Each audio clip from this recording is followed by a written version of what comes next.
Ahora sí. Bien. Oh, por Dios. Muy bien, ahí se ve muy bien, se ve. Ahora sí, ahora perfecto.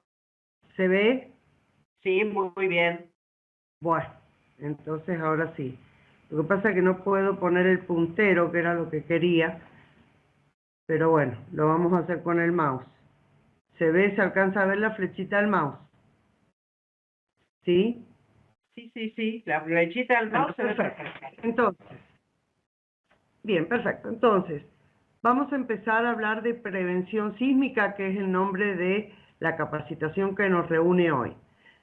Soy del INPRES, del Instituto Nacional de Prevención Sísmica, dependiente en este momento del Ministerio de Economía y la Secretaría de Obras Públicas. Mi nombre es, como ya me presentó Mónica, soy ingeniera civil, magíster en Ingeniería Sismorresistentes y desarrollo tareas de investigación científica en este instituto. Me encuentro en la ciudad de San Juan, una ciudad con una superficie muy pequeña y con 46 millones de 46.000 habitantes. Esto es parte de nuestra riqueza turística y la puse para que sepamos que a pesar de todas estas cosas tan bonitas que tenemos, también tenemos los terremotos como una característica de nuestra provincia. El INPRES tiene una responsabilidad primaria que es realizar unos estudios básicos y aplicados de la sismología y la ingeniería sismorresistentes. Estos estudios tienen la orientación de mitigar el riesgo sísmico a través del dictado de los reglamentos para construcciones existentes en las zonas sísmicas del país. La ley que crea el INPRES es la ley 19.616. Para poder lograr esta responsabilidad, realizamos las siguientes tareas. Primero, monitorear la actividad sísmica de todo el país, impartir prevención sísmica, definir el riesgo sísmico argentino, estudiar el comportamiento de las estructuras y finalmente redactar los reglamentos que son de obligación de aplicación obligatoria en todas las obras públicas del país. El INPRES, para realizar estas tareas, cuenta con 3 áreas técnicas fundamentales. Son la sismología, la ingeniería sismorresistente y la UTI, que es la Unidad de Tecnologías Informáticas. Transversalmente nos vincula la divulgación de la prevención sísmica, que es común a todas las áreas.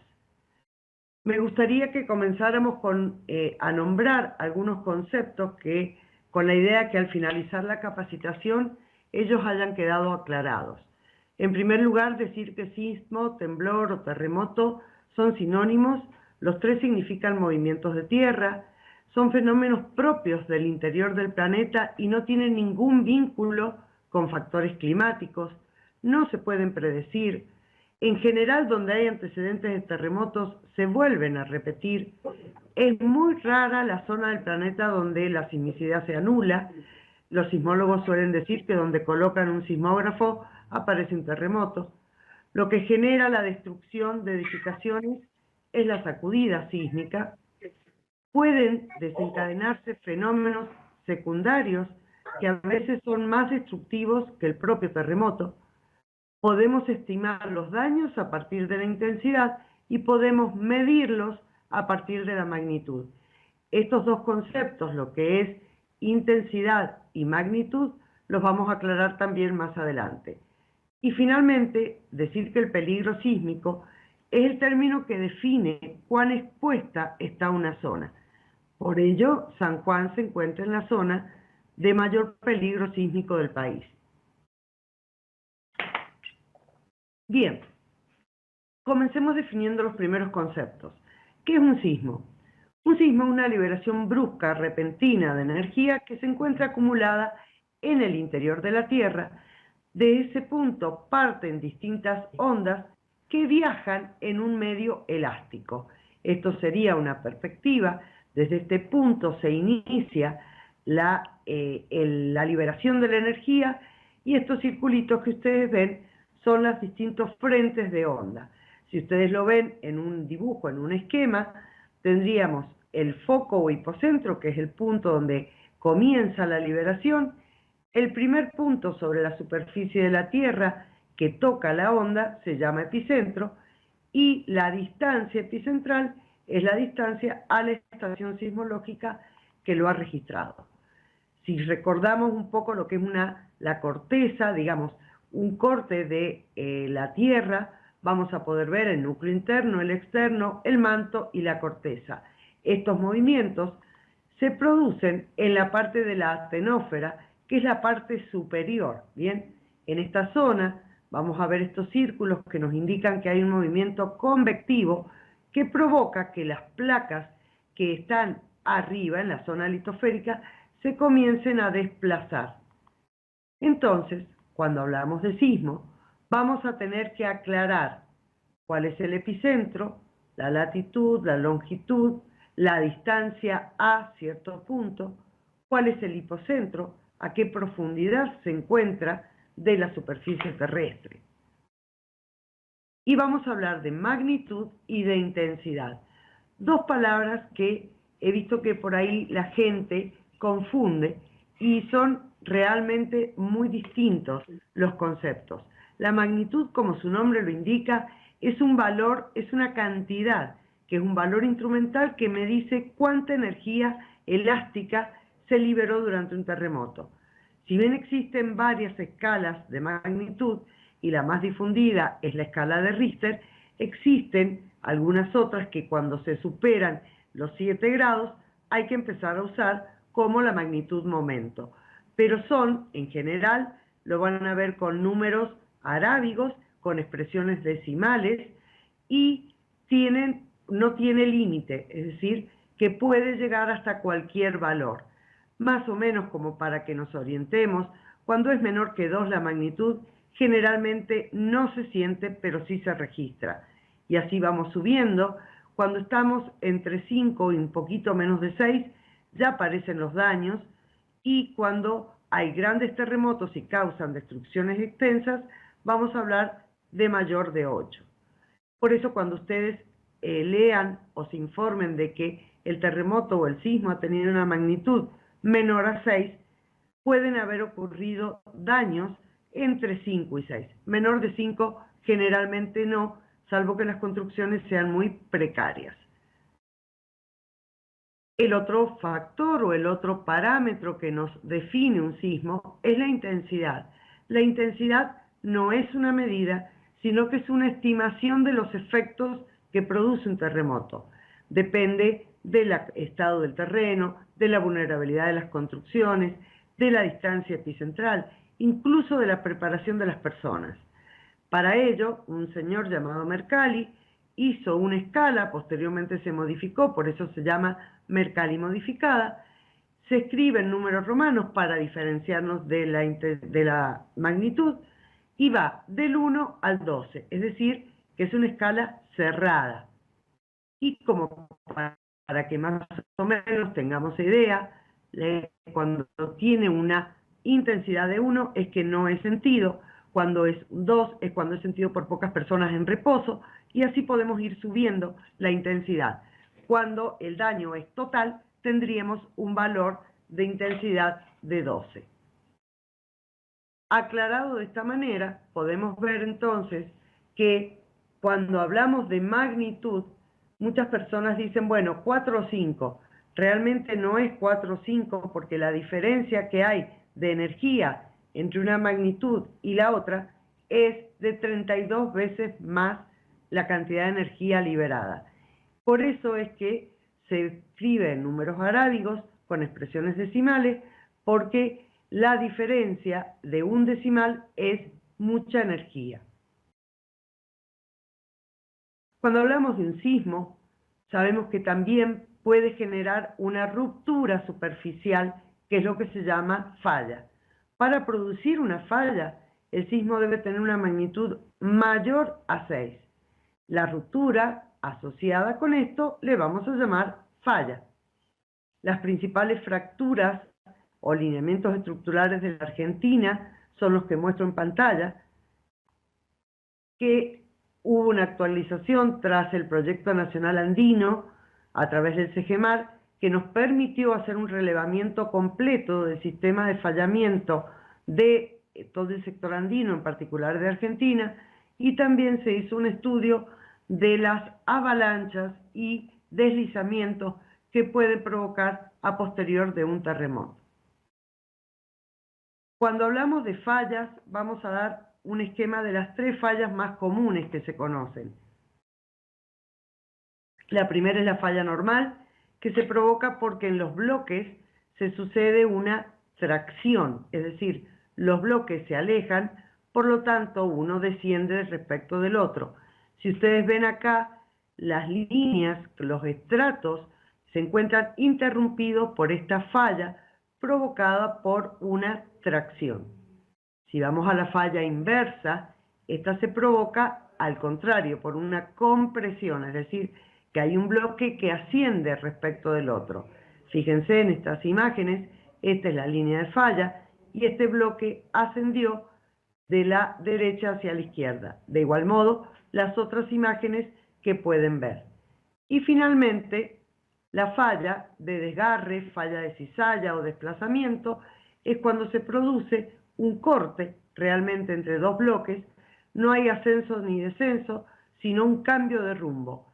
Fíjense, las líneas de estos surcos se han visto interrumpidos por una falla de cizalla, este camino, esta ruta de acá. Bien, ahora la pregunta es, ¿por qué tiembla en Argentina? Si nosotros vemos este esquema que está acá a la izquierda, tenemos la placa de Nazca, que está bañada por el Océano Pacífico, y la placa sudamericana, sobre la cual se encuentra la Argentina. Estas placas forman parte de esta sucesión de placas que son las que forman la corteza terrestre, ¿sí?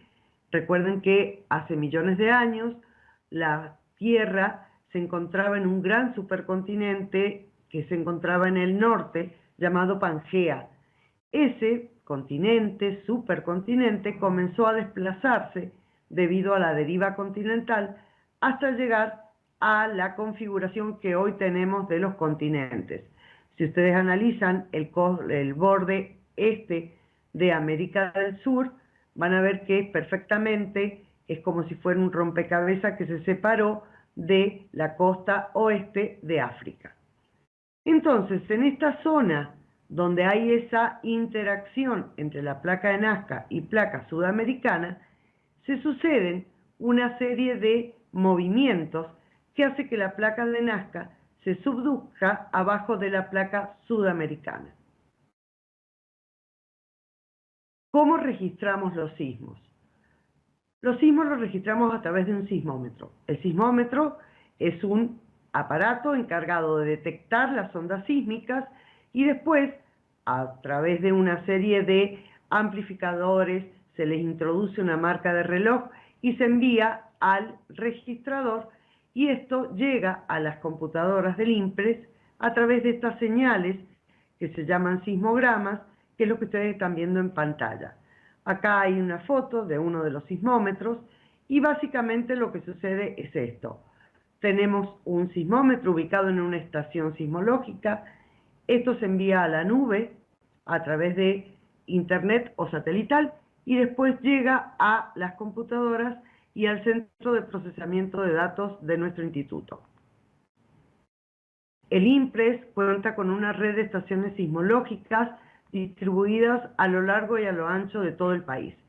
Estas 55 estaciones, algunas se comparten con organismos internacionales, otros se comparten con algunos países limítrofes para poder hacer más ancho la zona de registro. En la actualidad se han densificado las estaciones que están en la zona de Neuquén, en la zona de Santa Cruz y Río Negro y también en la zona de Salta. Entonces, este esquema que ustedes ven acá es el que les decía recién, que a través del sismómetro llega todo un sistema de adquisición de datos que es transmitido y llega al INPRES. Cuando recién comenté que teníamos algunas estaciones que participábamos de tratados internacionales, voy a hacer mención al CTBTO, que es la Organización Internacional del Tratado de Provisión Completa de los Ensayos Nucleares. La Argentina participa en este tratado y lo hace a través del INPRES.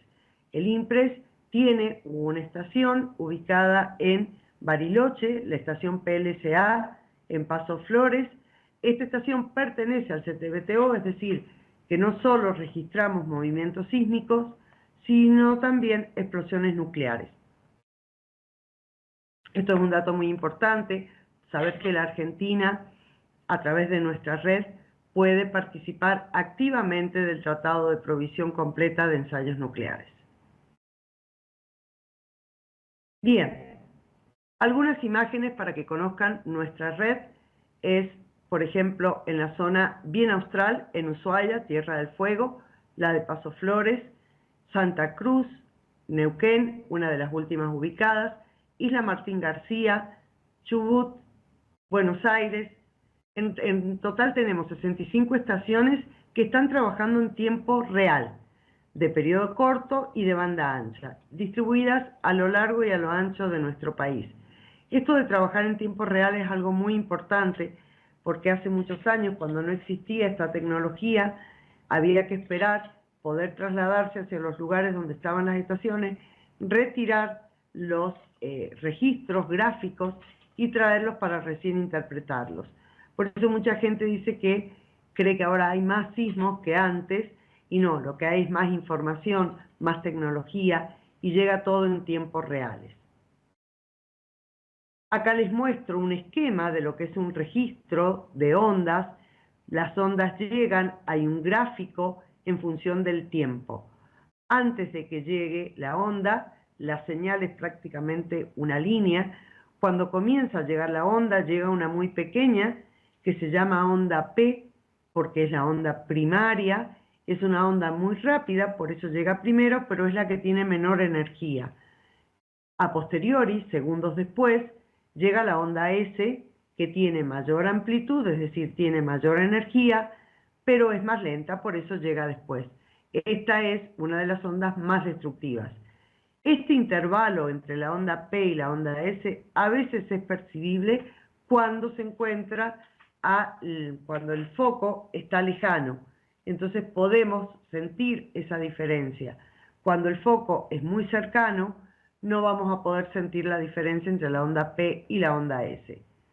Para que tengamos más o menos una idea, ¿qué sentimos cuando llega la onda P y qué sentimos cuando llega la S? La onda P, como lo esquematizo acá, es como si fuera un resorte.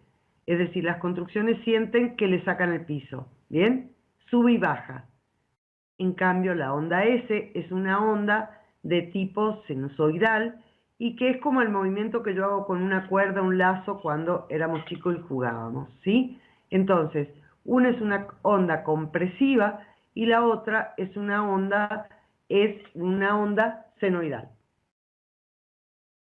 ¿Cómo hacemos para monitorear todo esto que recibimos de los aparatos? Bien, cuando se origina el sismo, los registros lo asocian, generan un archivo y se lleva a cabo una determinación preliminar.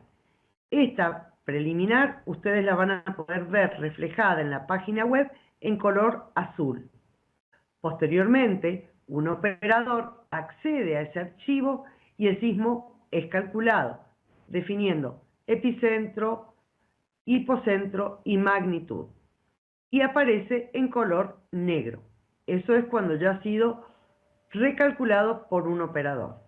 Si fue percibido por la población porque su intensidad así lo amerita, entonces se va a transformar en color rojo. Por eso cuando ustedes entren a la página web van a encontrar la información, algunos en azul, otros en negro y otros en rojo. El color azul, que es el prácticamente inmediato, está a los pocos minutos de haber sucedido el sismo. El negro aparece un poco después, pero no más de media hora, y después aparecen Si la población lo sintió, vamos a ver cómo podemos saber si la población lo sintió, pasa a tener un color rojo. Con esto que les digo, cómo podemos saber si la gente lo sintió, tenemos un sistema que se llama geolocalización aplicada de la caracterización de sismos. Este proyecto, que está en aplicación, tiene la idea de que cualquier ciudadano pueda manifestar digitalmente, en tiempo real, cuál fue su percepción del sismo. Es decir, una vez que la persona entra al sitio web, puede reportar el evento sísmico y en el mapa del epicentro le va a aparecer, a ver si puedo, en este mapa le va a aparecer si sintió el sismo. Si sintió el sismo y la persona presiona el sí, se le va a desplegar esta serie de figuritas que le va a permitir poner de qué manera lo sintió, con 6 opciones. Estos datos que nosotros desde el instituto recibimos nos permiten hacer una curva de la cantidad de personas que entraron a ver un sismo y nos está diciendo que en esta zona se percibió. Por supuesto que es muy importante que la gente se geolocalice, que lo único que nos permite a nosotros es encontrar la latitud y desde la longitud desde donde se están referenciando. Por eso, con total confianza, nos gustaría que se publique esto de poder geolocalizarse, porque a nosotros nos permite desarrollar este proyecto que se llama Proyecto Intensa, que nos permite poder estimar rápidamente la intensidad de un sismo. Recuerden que yo les expliqué que intensidad es una estimación de los daños y de la manera que se percibió. Por lo tanto, si yo puedo tener una medida de la cantidad de gente que lo percibió y de qué manera lo percibió, voy a poderle dar un valor a esta intensidad que sería de tipo instrumental. La sismicidad en Argentina, con los registros instrumentales, nos muestra que la Argentina, todos estos son epicentros de terremotos ocurridos en la Argentina, que la actividad sísmica se concentra fundamentalmente en el centro-oeste y en el noroeste argentino, justamente en la zona de actividad de la placa de Nazca con la sudamericana. Estos son los sismos destructivos que hemos tenido en la historia. Comienzan con el sismo de 1692 en el norte y después continúan con esta serie de puntos que ustedes están viendo en la pantalla. También hay sismos en la zona de Tierra del Fuego y también hay algunos sismos detectados en la zona de Buenos Aires, Corrientes y Chaco.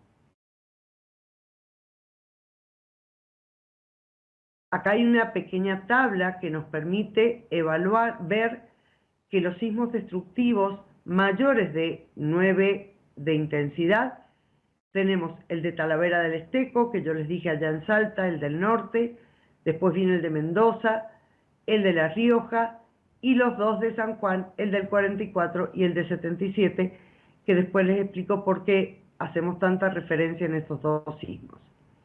Entonces, la región del noroeste ha soportado terremotos destructivos en los últimos 400 años, comenzando por el de Salta, después siguiendo con el terremoto de Mendoza y posteriormente el terremoto de San Juan del 15 de enero de 1944 que destruyó la ciudad de San Juan. Esto que ven acá es una tabla de los terremotos destructivos de San Juan desde 1894 hasta el 2021. Me interesó ponerles esto porque, como verán, algunos son en invierno, otros en primavera, otros en verano, por lo tanto no están relacionados ni al calor ni a la altura del año, como muchas veces la gente lo dice.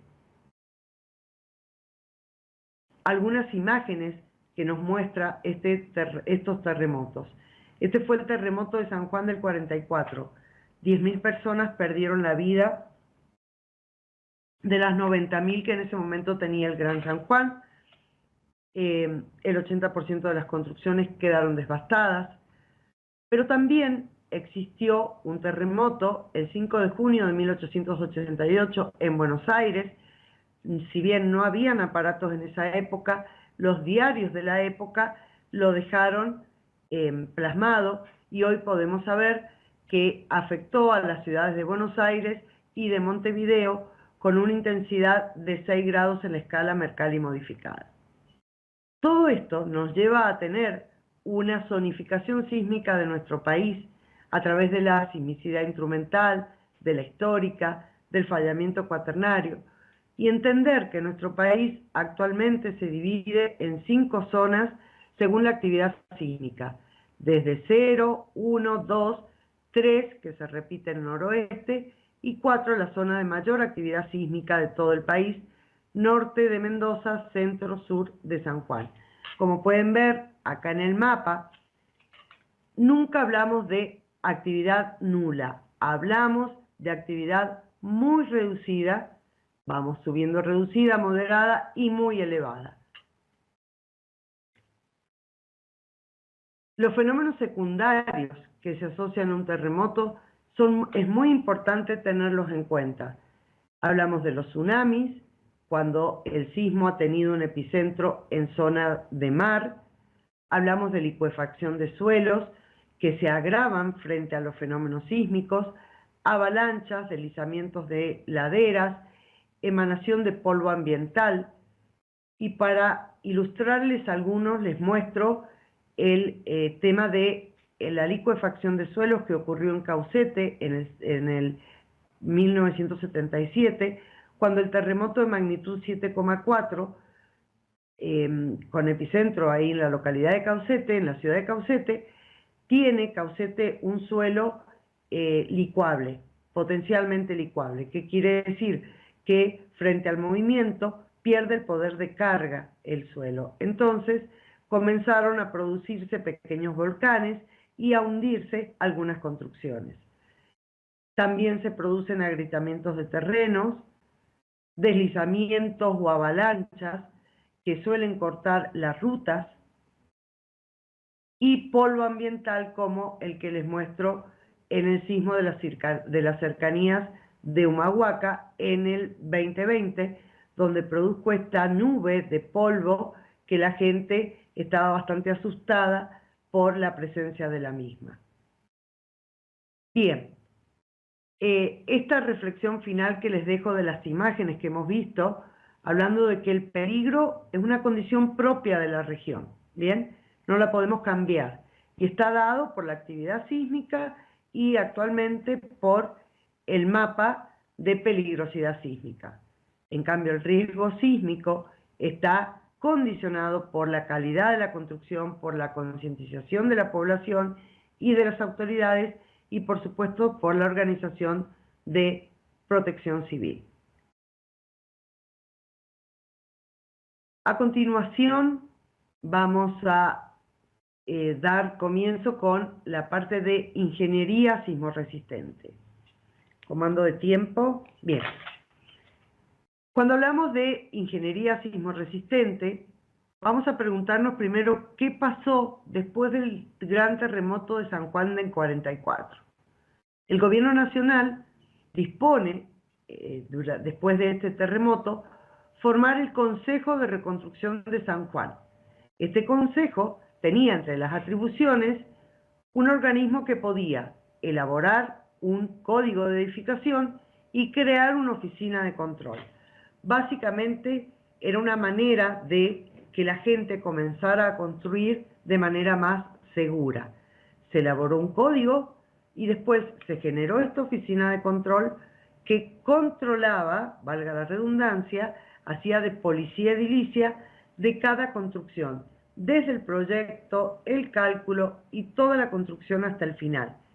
Esto se trabajó durante 28 años para transformar nuestra provincia, para reconstruir nuestra provincia.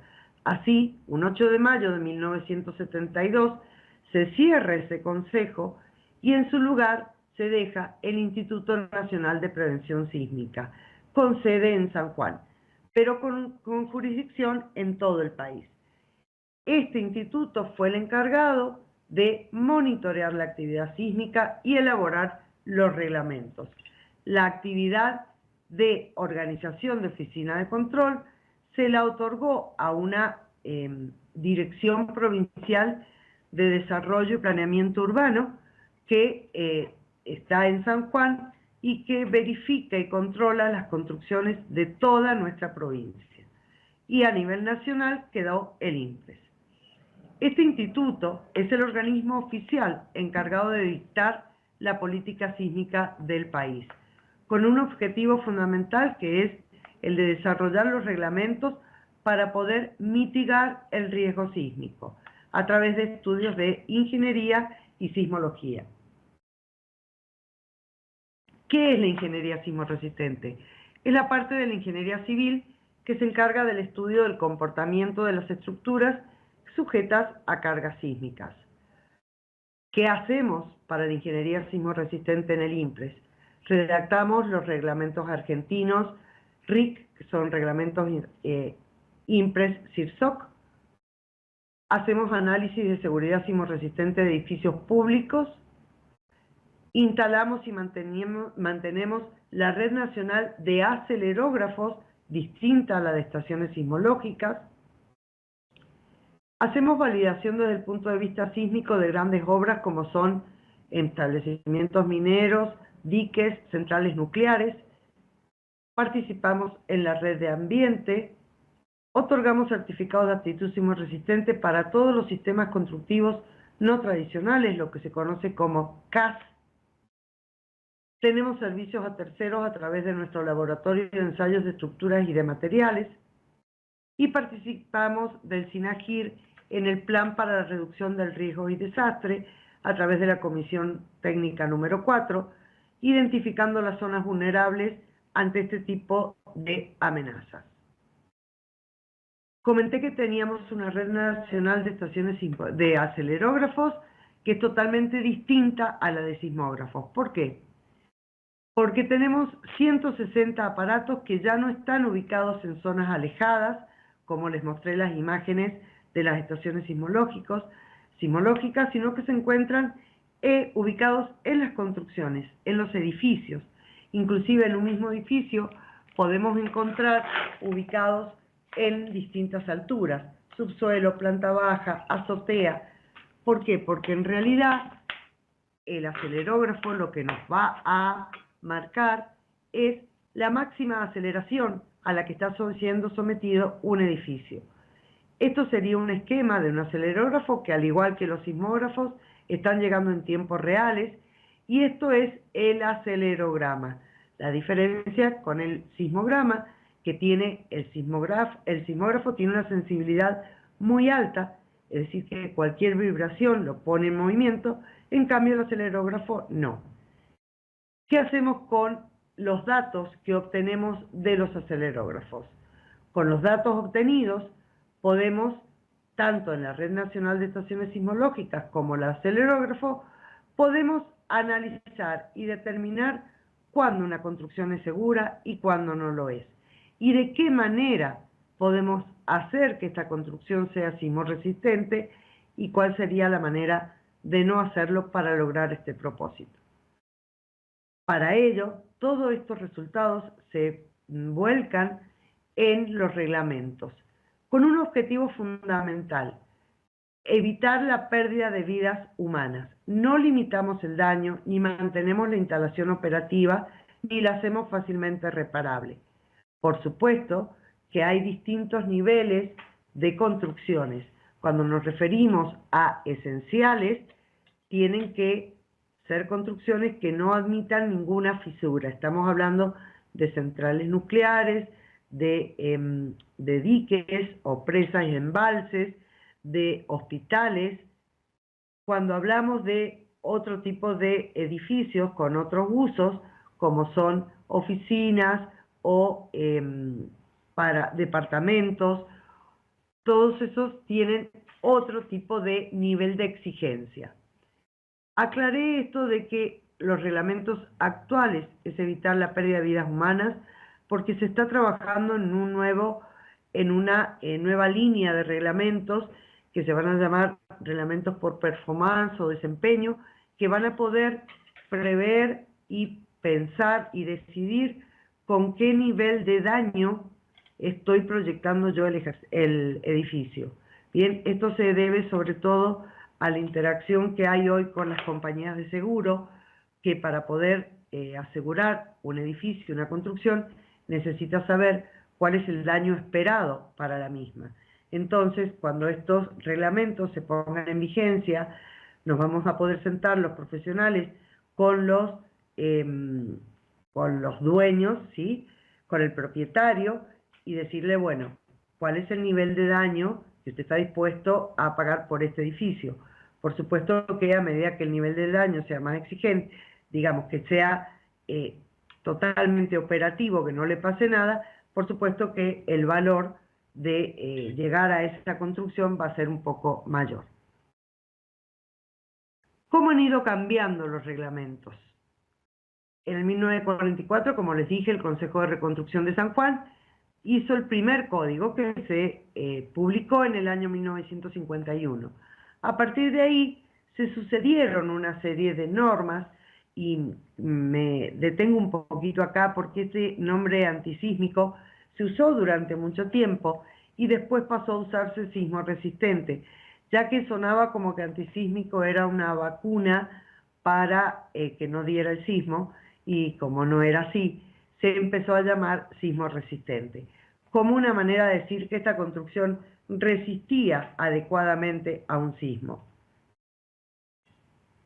A partir del 1984 y hasta la actualidad se han sucedido una serie de reglamentos que en realidad lo que han sido, se han ido modificando, poniéndose a tono con lo que es los avances de la ciencia y de la ingeniería, hasta llegar al reglamento 2024. En este momento tenemos 6 tomos del reglamento IMPRESISOC 103 que están en vigencia, desde lo que es construcciones en general, construcciones de hormigón, mampostería, acero y puentes.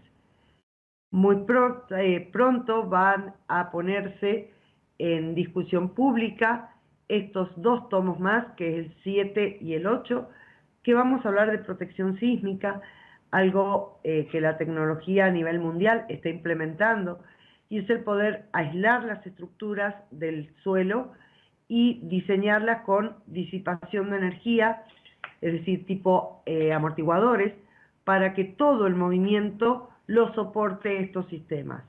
La verdad que para nosotros era una deuda con la actividad ingenieril estos 2 reglamentos. Esperamos pronto terminar la discusión pública, porque de paso les explico que los reglamentos, una vez que los elaboramos nosotros, se ponen a discusión pública y todos los profesionales del medio pueden opinar, hacer sus aportes. Una vez que se vence el plazo de la discusión pública, ya se deja la redacción definitiva y se la eleva para que se transforme en ley, con todos los pasos que ustedes saben que necesitamos para los pasos por las cámaras para transformarse en ley. A partir de ahí pasa a ser una ley nacional que después, por el sentido federal que tiene nuestro país, cada provincia podrá o no adoptarla para las obras públicas, provinciales y municipales. A nivel nacional, sí o sí, hay que aplicarlas. Esto también va a llevar, cuando estos reglamentos se pongan en vigencia, va a permitir que se comiencen a fabricar aisladores y disipadores en nuestro país. Seguramente en principio se traerán del exterior, pero bueno, la idea es que también se dé una mano a la parte de la industria de estos 2 tipos de aparatos. Y finalmente contarles que en el laboratorio de estructuras y materiales que tenemos, que es otra de las tareas que hacemos, tenemos un laboratorio donde se pueden ensayar hasta un modelo de 2 pisos en tamaño natural, sin necesidad de someterlos a escala, y a través de unos actuadores hidráulicos y de una oficina de control, le imprimimos el movimiento que le imprimiría un sismo determinado. En esta parte de la derecha mostramos máquinas universales que nos permiten realizar ensayos de compresión y de tracción de todos los materiales aptos para construcciones sismoresistentes. Bien, dije que la idea o el objetivo que tienen los reglamentos es asegurar la vida para disminuir el riesgo sísmico. Cuando hablamos de riesgo sísmico, debemos pensar que hay tres factores que se involucran. Uno es la peligrosidad sísmica, otra es la vulnerabilidad sísmica y finalmente la exposición. ¿Qué es la peligrosidad? Es lo que hemos venido viendo hasta ahora, es decir, es la actividad sísmica que hay en una zona. Es la probabilidad que ocurra un terremoto y por supuesto la severidad del mismo. La vulnerabilidad es el daño que esperamos para un edificio o una estructura. Y la exposición es la cantidad de elementos propensos al peligro y las afectaciones que estos puedan provocar, ¿no? En un esquema se puede ver cómo la intersección de estos tres factores me dan el riesgo. Por eso es muy importante detenerse. Yo sé que muchos de ustedes trabajan fundamentalmente en este tema de riesgo, pero bueno, es hacer hincapié en esto, en decir que la amenaza, la peligrosidad que tenemos, por ejemplo, en nuestra provincia o en distintas zonas del país, no van a determinar solamente el riesgo. Yo puedo trabajar en estas dos actividades para que el riesgo sea menor. Yo me gusta darle una forma matemática al riesgo, como buena ingeniera, si no veo una fórmula me cuesta, entonces digo que el riesgo es directamente proporcional a la peligrosidad, la exposición y la vulnerabilidad. ¿Por qué digo esto? Porque si bien la peligrosidad o la amenaza sísmica no la puedo cambiar, pero sí puedo trabajar en la exposición y en la vulnerabilidad. Como estos son productos, al disminuir esto, el riesgo también disminuye. Si esto aumenta, también aumenta. Es decir, que en estos dos son los temas en los que tenemos que trabajar. La forma más efectiva de hacer que un terremoto genere una catástrofe es construir obras que no sean vulnerables. Y eso se logra respetando los reglamentos. ¿Qué conocemos sobre la peligrosidad? Bien, lo que venimos hablando desde el principio de la capacitación, ¿no? Esta actividad entre la zona de placa de Nazca y placa sudamericana, toda esta zona del cinturón de fuego del Pacífico que no nos deja fuera, estamos dentro de esta zona. Todos los sismos destructivos que les he mostrado desde el principio, el mapa de actividad sísmica o peligrosidad sísmica, que actualmente se está trabajando en un nuevo mapa que considera un periodo de retorno de 50 años y un 10% de probabilidad de excedencia. Este mapa aún no está vigente, sigue vigente esto, porque este está incluido en el reglamento INPRESIR-SOC 103, parte 1. Y mientras no esté incluido en el reglamento, no puede estar en uso. Pero sí mostrarles que esto fue un estudio de investigación que se hizo en nuestro instituto y que está listo para ser publicado e introducido en el reglamento parte 1. Esto, la historia sísmica local, nos muestra la peligrosidad sísmica de nuestra provincia. Terremoto del 44, como podemos observar, adobe, nada de prescripción sismorresistente, y si lo había era muy pocas construcciones en ladrillo, después construcciones prácticamente destruidas, y las que no se destruyeron hubo que destruirlas por el estado de inestabilidad en el que habían quedado. Posteriormente llegó el del 77, que si ustedes leen, 60 víctimas fatales y 300 construcciones destruidas nada más. Esto nos mostró que el haber tenido ya una reglamentación vigente Desde el 44 al 77 los resultados eran mejores. Inclusive, si ustedes miran, la intensidad del terremoto del 44 fue de 7 y la del 77 fue aún mayor, de 7,4. Recuerden la variación que hay en un décimo, ¿bien? La cantidad de energía que hay. Entonces esto nos mostró que el camino correcto era el de seguir aplicando los reglamentos. Más detalles del terremoto del 77, algo que quedó en el piso de esas construcciones generalmente fueron algunas precarias que aún habían quedado en pie.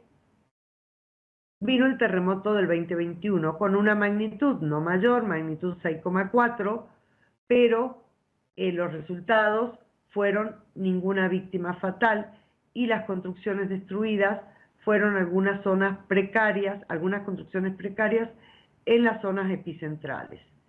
Sí, algunos fallas o roturas de rutas por problemas de asentamiento del suelo, pero nada mayores. Algunos daños observados, lógicos de esperar, con una magnitud de 6,4, y esto muestra la zona precaria que les decía recién, que eso sí se destruyó. Entonces, esto hasta acá estamos mostrando lo que es la peligrosidad, la amenaza sísmica de una zona. Esto es lo que hay, ¿bien? Y el ser humano no puede cambiarlo. Pero vamos a ver qué podemos hacer de la vulnerabilidad. Cuando hablo de vulnerabilidad, pueden ser vulnerables las construcciones y las personas a través del comportamiento.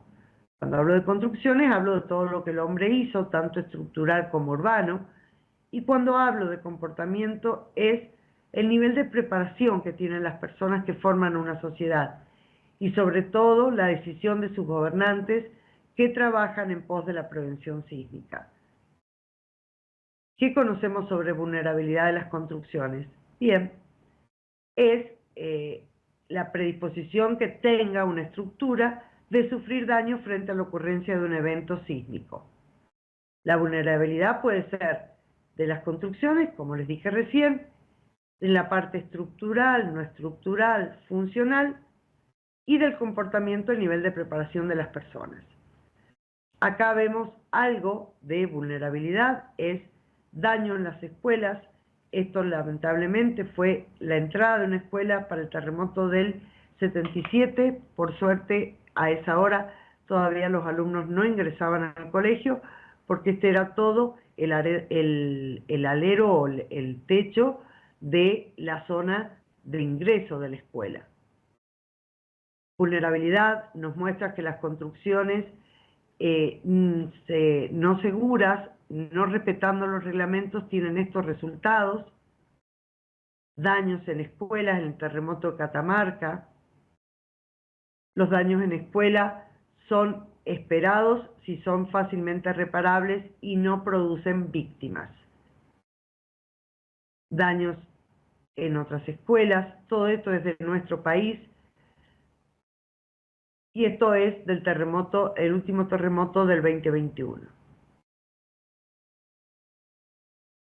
Algunas viviendas de adobe que nos muestran una elevada vulnerabilidad sísmica, construcciones que si bien son de ladrillo y hormigón, no tienen adecuadas prescripciones sismorresistentes, elevada vulnerabilidad sísmica. Es decir, todas estas imágenes que estamos viendo nos muestran cómo la vulnerabilidad sísmica puede ser elevada y podría ser disminuida en algunos momentos, excepto cuando tenemos casos como esto, que fue el edificio Alto Río de Chile en el 2010,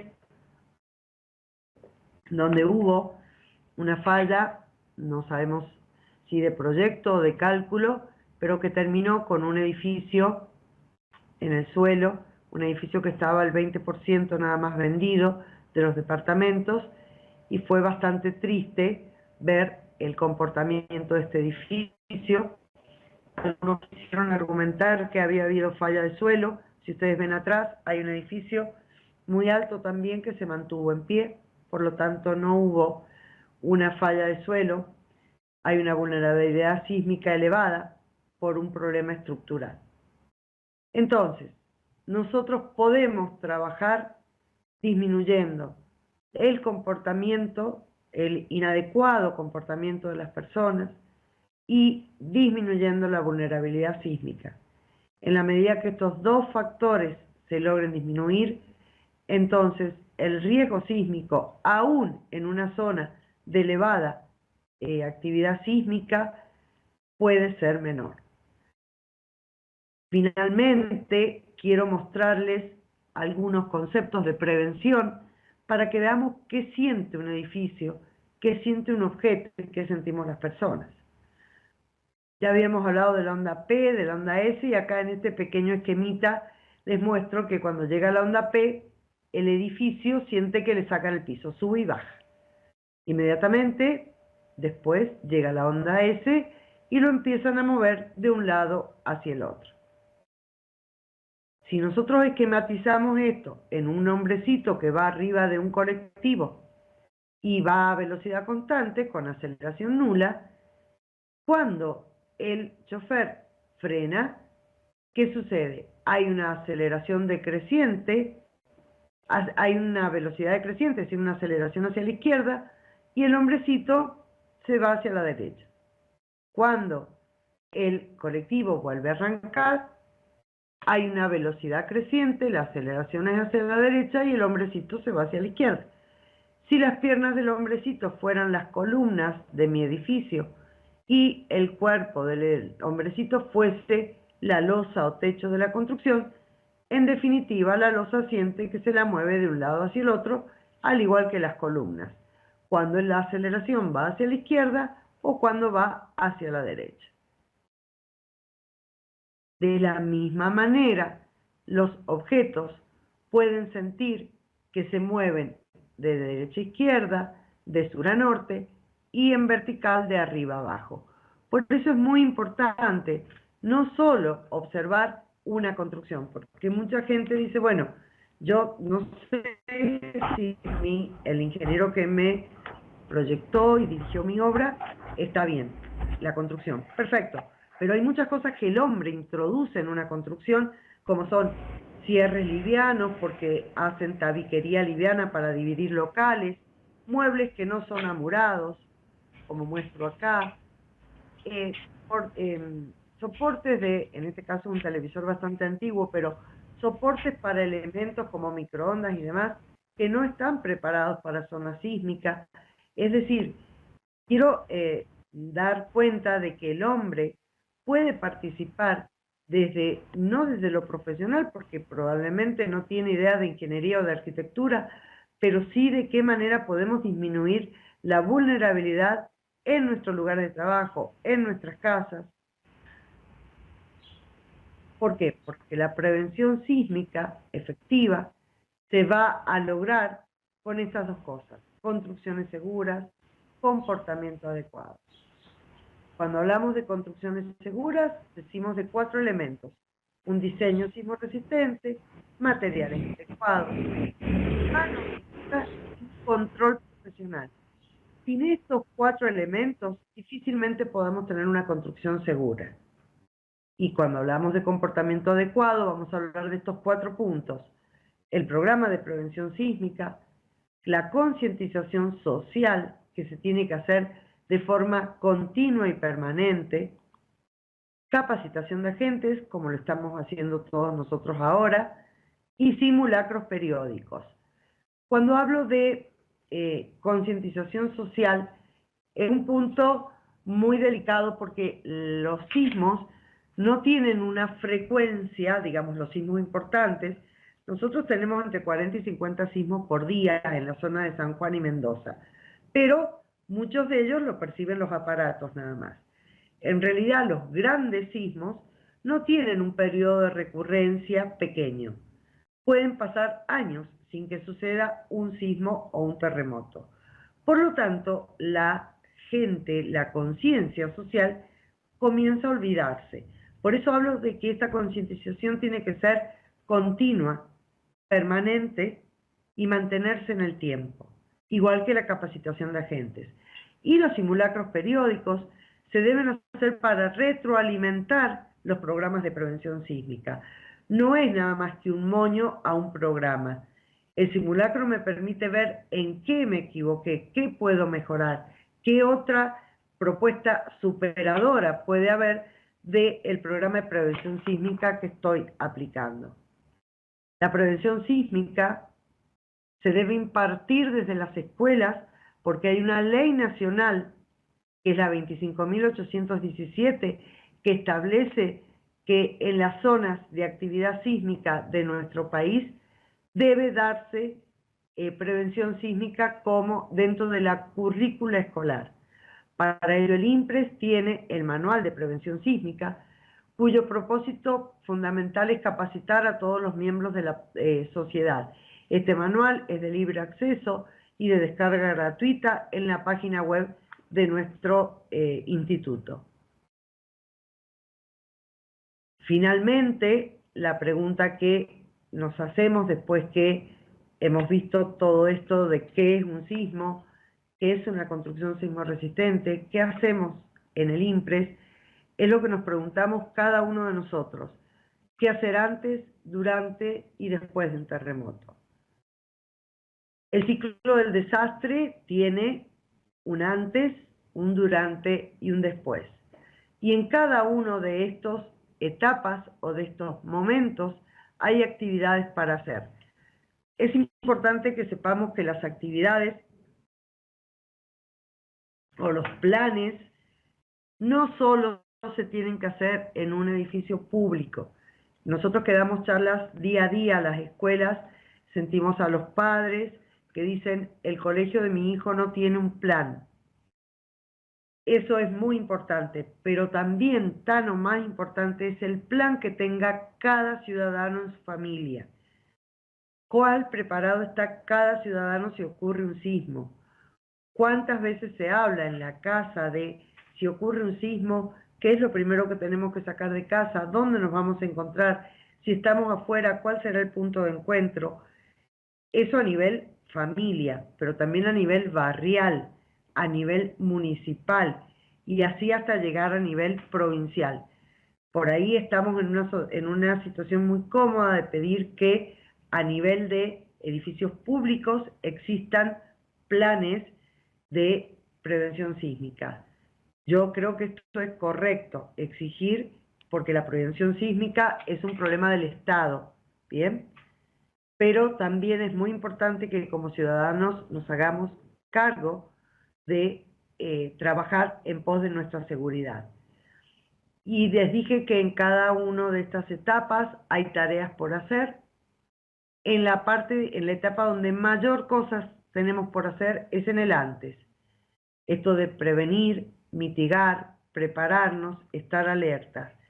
Esto se resume en hacer un plan de prevención sísmica, con todos sus pasos, con el paso de evaluar el edificio, de capacitar a la gente y de reparar las cosas que están con alta vulnerabilidad. En la etapa del durante solamente podemos responder, es decir, actuar según el plan que se haya propuesto. Y en la etapa del después es evaluar el grado de afectación de la población, es decir, las víctimas, y evaluar el estado de los edificios. Fundamentalmente, cuando estamos en esta etapa, en el después, también digo que la colaboración entre las distintas personas de una sociedad forman una parte muy importante del después. Y dejarles esta frase que dice que generalmente la persona que sobrevive a un terremoto no es la más fuerte, sino la más preparada, y creo que lo que estamos haciendo todos nosotros hoy con esta capacitación es tratar de lograr que cuando nos encuentre en un terremoto podamos actuar adecuadamente. Bueno, muchísimas gracias por su atención. Quedo abierta a preguntas, a inquietudes. Realmente había mucho por decir, traté de ajustarme un poco al horario que habíamos previsto, así que quedo abierta inclusive para que personalmente cada uno de ustedes pueda mandarme la consulta que necesite a través de el info@impres.gov.ar y con gusto se los voy a responder y les estaré mandando el material que ustedes necesiten.